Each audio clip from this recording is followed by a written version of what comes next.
So I saw them talk about this on the Linus Tech Tips WAN show. That's actually where I heard about this. But FCC to eliminate gigabit speed goal and scrap analysis of broadband prices.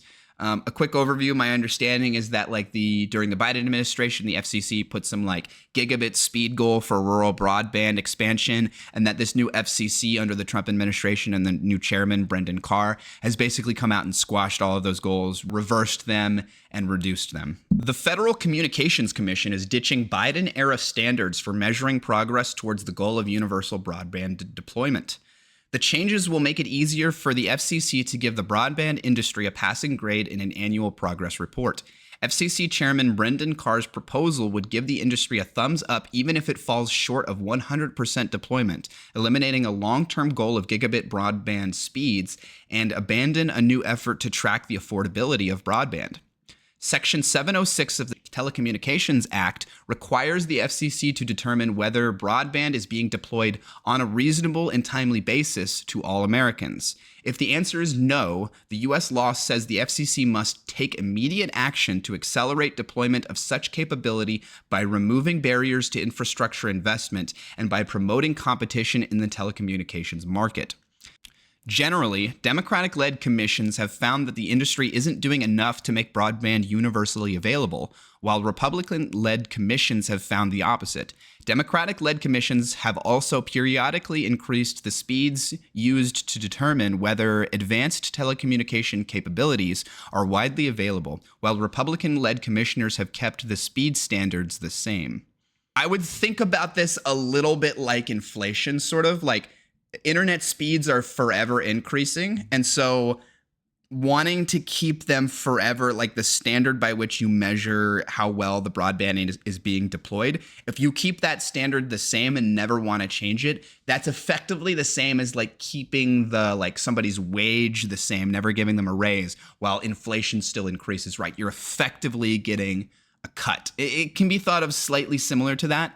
I know it's not exactly one-to-one, but the internet usage requirements for people are increasing at a maybe not the exact same rate as the cost of living would be in this analogy, but they are increasing. And so you do need a slowly increasing standard of broadband speed to keep up. Carr's proposal, which was released on Thursday and is scheduled for a vote on August 7th, criticized the previous administration's approach. Carr intends to focus the next FCC inquiry on the statute's "is being deployed" phrase rather than looking at whether broadband has already been deployed, Carr's proposal said. To further realign our Section 706 inquiry with the statute's plain language, we intend to focus our inquiry on whether advanced telecommunications capability is being deployed rather than whether it has already been deployed, as was the focus of the 2024 report. We believe that the prior report's binary interpretation of the threshold for issuing a passing or failing grade in the ultimate Section 706 finding effectively read the reasonable and timely language out of the statute. This is just a really weird point to make, though, right? We believe that the prior report's binary interpretation of the threshold for issuing a passing or failing grade in the ultimate Section 706 finding effectively read the reasonable and timely language out of the statute. What I don't understand about that is, from a legal perspective, from a policy legislation perspective, reasonable and timely, which is a part of the language of this statute, is inherently a gray line, is a gray area, and that you can debate about where the line sits for reasonable and timely with regards to that verbiage. But there is a line somewhere, right? At some point, you do have to agree that a line exists somewhere. And in that sense, when you eventually do agree on some sort of line by which you're going to legally and legislatively define reasonable and timely, then it really is just a binary analysis of, are these telecommunications companies falling on the side of past the threshold of reasonable and timely or before the threshold of reasonable and timely? And then it would just be a binary of these side are adhering to the rules and whatnot of the statutes, and these telecommunications companies are not fully adhering to the rules and whatnot. This is just a very strange statement to make. I feel like it's almost misunderstanding the whole concept of how you grade things and apply legislative standards. That interpretation seemingly found anything short of 100% was insufficient to warrant a passing grade, and thus disregarded Congress's use of the present progressive tense in is being deployed. Moreover, we believe that assessing the progress at which advanced telecommunications capability is being deployed would provide far more and more helpful information to Congress and the public than an overly simplistic inquiry into whether or not 100% of Americans already have access to such capability. So if this guy is right to some degree, right? If the is being deployed phase of the legislative process of this broadband expansion is like part of the verbiage of the law, and there is no like specific date set by for which is being deployed needs to be done by, then he is correct that it should be part of the analysis, and that we shouldn't be thinking about it from the perspective of like, do 100% of all Americans, has the statute been fully realized? Well, part of the statute is the is being deployed section of that statute. So like, it doesn't really make sense. He's right to some degree, but I knowing this administration and knowing the people that this administration appoints, he's not saying this in good faith, right? To steelman the argument he's presenting, right? He's basically saying, look, we told these telecommunications companies to expand their broadband to rural areas, and that they must do so to these requirements and to these extents, and that the verbiage says like, is being deployed, and that we understand that it's a process, and yada, yada, yada. And that the last legislative report about the statute did not give the telecommunications companies enough time to fully realize this. So when they were under that 100%, goal, it's basically that they weren't given enough time, and that we need to reapply the is being deployed part of the legislation. We need to think about that a bit more, because we're still in that phase of it. We're not at the final end stage phase of everybody already has it. Everybody has gotten the service provided to them. But that's actually, that would be the steelman argument of what he's making. But the cynical part of me cannot help but think that like he is saying this specifically to like, they have no intention of ever reaching that full on 100% provided broadband to everybody via the Telecommunications Act. They're not interested in that. They are only interested in helping these companies maximize their profits or whatever, and have to minimize the amount that they spend and invest on expanding the broadband into these rural areas. I guess what I'm saying is the cynical part of me says that like the last part of the steelman argument doesn't make sense, right? That we're just not giving, we haven't, the good faith interpretation that we haven't given these telecommunications companies enough time to realize the goals and yada, yada, yada. But like, I actually don't think I think they're working more from the perspective of, we're on the side of these telecommunications companies. We don't think they should have to be required to do any of this at all. And so therefore we're going to kind of like, we're going to lower the thresholds. We're going to lower we're going to change the lens through which we analyze how successful this piece of legislation is, how successful the statute is in favor of these broadband companies. Carr also doesn't want the FCC to investigate extraneous matters such as whether broadband is cheap enough to be affordable. Yeah. The cost is extraneous. Carr also doesn't want the FCC to investigate extraneous matters such as whether the broadband is cheap enough to be affordable. What is the point of a rural broadband expansion program if you make it so expensive that most people can't afford it, or if you expand into these rural areas and these telecommunications companies know they have a monopoly and then they jack up the prices as a result? The idea that the FCC would care enough about the implementation of this statute as to change the analysis and give these telecommunications companies a bit more leeway and a bit more time to fully realize these goals, but at the exact same time say we don't care about how expensive they make the product at the very end. That's just, it seems absolutely crazy.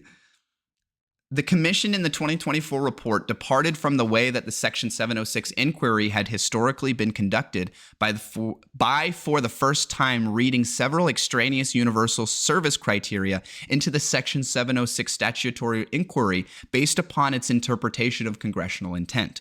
We propose to reorient the Section 706 inquiry back to the plain language of the statute and eliminate this expansion, the Carr proposal says. It is conceivable that new criteria and new extra things have sort of been tacked onto this legislation through the committee. or through the commission or whatever. But like, I just have a feeling that like he's cynically using this verbiage to describe the way that they didn't like the analysis. They just didn't like how it was done, and that they're going to change the way it's done to support their goals. A footnote indicating which extraneous material will be removed, said the 2024 report, for the first time incorporated the universal service goals of deployment, adoption, affordability, availability, and equitable access to broadband throughout the United States as the metrics for conducting the Section 706 inquiry. Carr objected to the use of the words like affordability and adoption when the 2024 report was released, saying those terms appear nowhere in Section 706. See, but like, here's my thing, okay? Even if like the commission did sort of like without explicit legislative permission add on these provisions to the statute and to try and like basically make this deployment of rural broadband a bit better, a bit more equitable, a bit more for the people, I wouldn't really care. Like, why would you want to remove those provisions, right? You could have some weird autistic like devotion to the rules, and the idea that this wasn't explicitly part of the legislative language means that it's not part of the rules and we can't do that. You could be like some weird like rules oriented autist in that kind of way. But like, I can't think of any good reason you would want to remove those provisions, assuming that those provisions are good and they make the legislation and the deployment of the statute a bit more human oriented. I can't think of any like good why would you want to remove that? Well, it's in service of the broadband companies, right? Who benefits from removing these parts of the statute, right? It's not going to be the average everyday rural American who's having their broadband access expanded to. It's going to be the telecommunications companies that have to spend maybe less money installing telephone poles in the middle of nowhere or something. The Biden-era FCC didn't get very far in analyzing broadband prices. Former chairwoman Jessica Rosenworcel, who led the FCC under Biden, wanted to expand the commission's use of pricing data. An FCC inquiry in September 2024 sought comment on how the FCC could add more pricing data to its annual analysis, noting that the March 2024 report lacked granular price information, especially for rural areas, limited the analysis to overall patterns of affordability.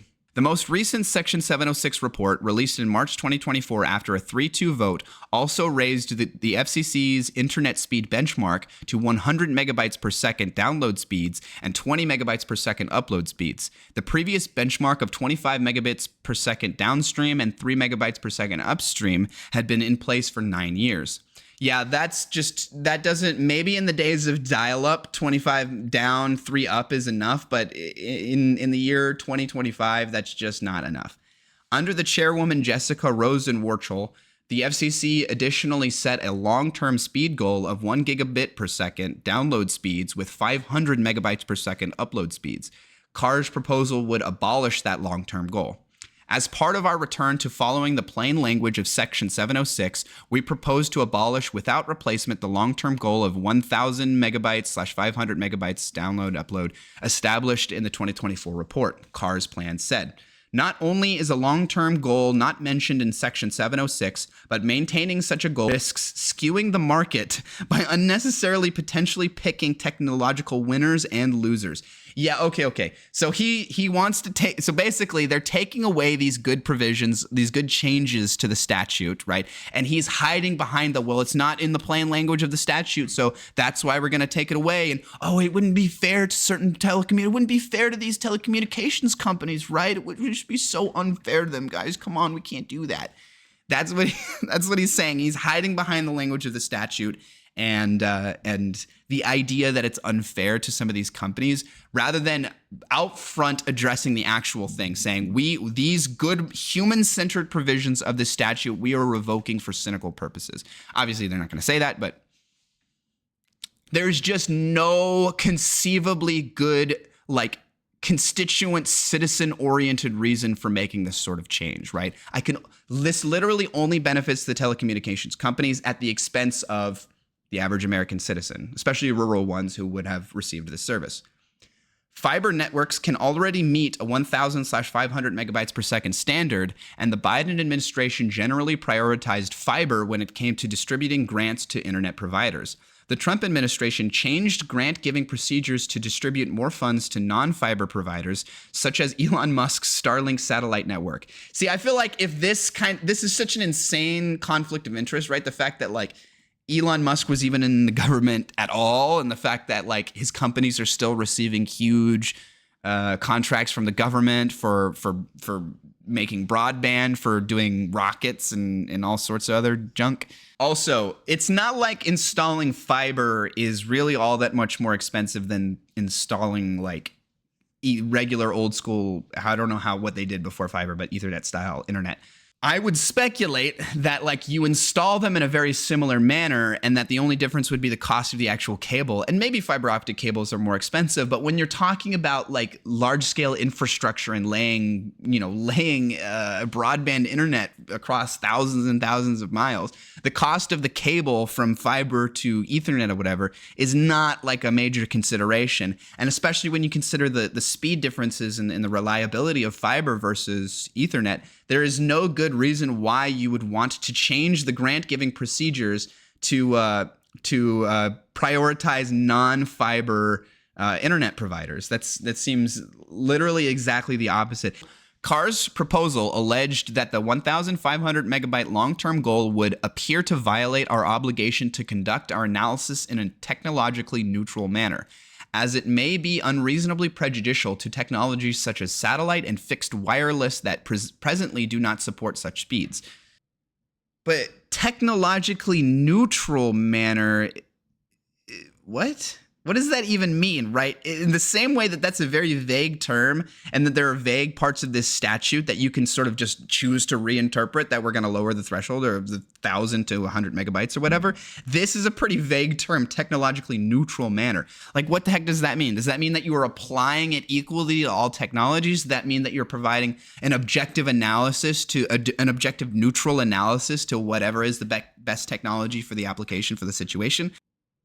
It's also a very strange verbiage. I just don't know.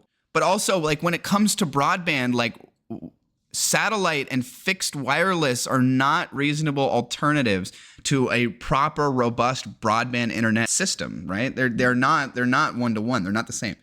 What are you going to start, like, providing Starlink satellite internet access to all these, like, rural Americans? Like, is that what he's implying? Is he implying because this excludes like Starlink and other weird forms aside from fiber to provide internet to people, that we're not allowed to do it? That we have to, this point just doesn't make any sense at all. It's totally nonsensical. When the 120 megabit per second standard was adopted last year, Carr alleged that 100/20 megabit per second requirements appears to be part and parcel of the Commission's broader attempt to circumvent the statutory requirement of technological neutrality. It appears the Carr FCC will nonetheless stick with the 100/20 megabit per second for measuring availability of fixed broadband. If any regulatory changes are spurred by Carr's deployment inquiry, they would likely be to eliminate regulations instead of adding them. Carr has been pushing a delete initiative to eliminate rules that he considers unnecessary, and his proposal asks for comment on broadband regulations that could be removed. Are there currently any regulatory barriers impeding broadband deployment, investment, expansion, competition, and technological innovation that the Commission should consider eliminating? The call for comment asks. It just seems so cynical and hilarious, the idea that they're going to ask for public comment on the ways that they can like cut regulations and remove barriers, but not ways that they could maybe implement new ones that could be good. That's just... It's part of this whole brain rot, small government versus big government mindset that so many conservatives seem to find themselves stuck in. It's not like a small government is inherently good and a big government is inherently bad, right? There are good things the government does and there are bad things the government does. There are good pieces of legislation. There are bad pieces of legislation. And so you need to analyze each of these one by one. And so the idea that like big government is inherently bad and we should like strive to not have big government by virtue of big government being bad just doesn't really make sense to me.